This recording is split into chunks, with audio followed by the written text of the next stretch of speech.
হতাশা মাদক দিয়ে দূর হয়। হতাশা দূর হবে, বলে দিব 3টা জিনিস, মাত্র 3টা। কয়টা ভাই?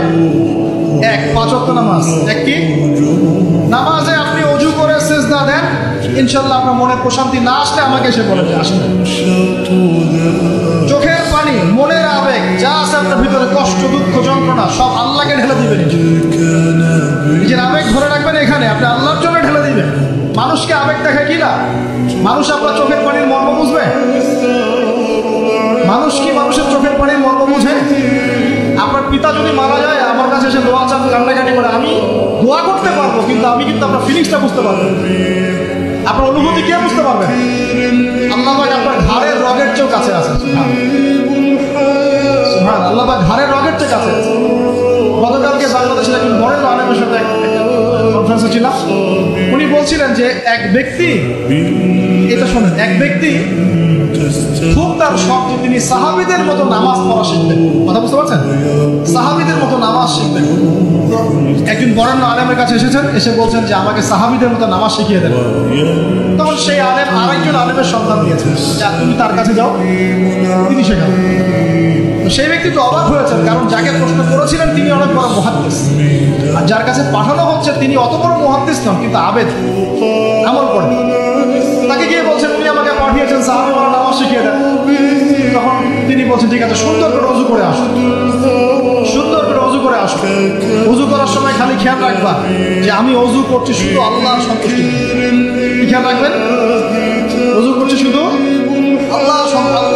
আল্লাহকে রাজি খুশি করার জন্য অজু করছে, আর কোনো উদ্দেশ্য নাই। অজু করতে যাচ্ছে, তিনি আবার বলছেন দাঁড়াও, শুধু আল্লাহকে রাজি খুশি করার জন্য। আবার শুরু করছেন, আবার বলছেন শোনো, শুধু আল্লাহকে রাজি খুশি করার জন্য। এভাবে বলতেই আছেন, নামাজে দাঁড়িয়েছেন, দাঁড়ানোর আগে বলছেন শোনো, শুধু আল্লাহকে রাজি খুশি করার জন্য নামাজ পড়ো। বলতেই আছেন, বলতেই আছেন। এক পর্যায়ে সে ব্যক্তি নামাজ শুরু করল, নামাজে মনোযোগ এদিক ওদিকে যায়, আর তার মাথায় এটা আসে, শুধু আল্লাহকে রাজি খুশি করার জন্য, শুধু আল্লাহকে রাজি খুশি করার জন্য নামাজ পড়ো। এই চিন্তা তার মনের মধ্যে ঘুরপাক খাচ্ছে, ঘুরপাক খাচ্ছে। এভাবে নামাজটা সে শেষ করেছে। শেষ করে চিন্তা করছে যে নামাজ তো পুরোপুরি মনোযোগ দিতে পারলাম।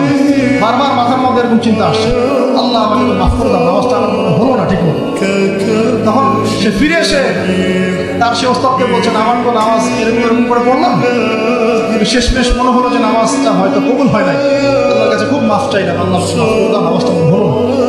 তখন সেই যে প্রথম ব্যক্তি যিনি পাঠিয়েছেন তিনি বলছেন এটাই হলো সাহাবী বলা নামাজ। তারা আল্লাহকে রাজি খুশি করার জন্য নামাজ পড়তেন, নামাজ শেষ করে আল্লাহর কাছে ইস্তেগফার করতেন, আল্লাহ খুশি হলো। কথা কি বুঝতে পারছেন? অতএব আল্লাহকে রাজি খুশি করার জন্য আপনি আপনার আবেগ, আপনার ইবাদত সব ফেলে দেন, অন্য কারোর কাছে কিছু পাওয়ার আশা করেন। আমাকে আল্লাহ পাঠিয়েছেন দুনিয়াতে নামাজ পড়তে, রোজা রাখতে, দিনের প্রচার করতে, দিনের জ্ঞান অর্জন করতে, এই তো। তা আমি একজন মেয়ের জন্য জীবন নষ্ট করে দেবো না, আমি তাহলে আল্লাহর কাছে কি মুখ দেখাবো, আর নবীর কাছে কি মুখ দেখাবো? ওখানে গিয়ে বলবো আল্লাহ আমি আমার অমর প্রেমিকার জন্য আশায় হয়ে একদম জীবন দিয়ে দিয়েছি, আত্মহত্যা করেছি। গেছে ভাই, যাইতে দেন। যে ব্যক্তি আপনার অবস্থানকে মূল্যায়ন করে নাই সে আপনার যোগ্য ছিল না।